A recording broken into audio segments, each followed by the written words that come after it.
Εγώ ήξερα ότι άμα σταματήσουν χωρίς δίπλωμα στην Αλβανία και έχεις 20 ευρώ ελληνικά μπλε, και πες ότι αυτό είναι το πασπόρτι και θες να το δώσεις, σου λέει δώσε μου το πασπόρτι. Κάνεις εσύ αυτό και θα το ανοίγεις. Άκου, το έχω δει live αυτό στο φτιέρι. Παίρνεις το 20 ευρώ, το βάζεις μέσα. Κοίτα, αδερφέ, no joke. Εδώ το κλείνεις. Αυτό ακριβώς. Του κλείνεις και το μάτι με τρόπο τύπου. Ναι. Ψιλοκατάλαβε. Και του λες, ψιλοκαταλαβών. Και μου κάνει.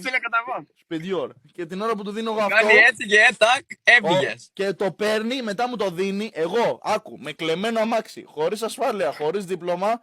Με λένε Νίκο, αλλά εδώ πέρα γράφει Λαέρτης, δεν ξέρω γιατί. Και τέλος πάντων, μου το δίνει πίσω και μου λέει.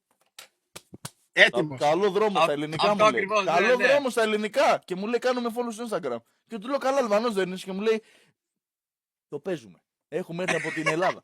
Και του λέω μα καλά σοβαρά. Τέλος πάντων.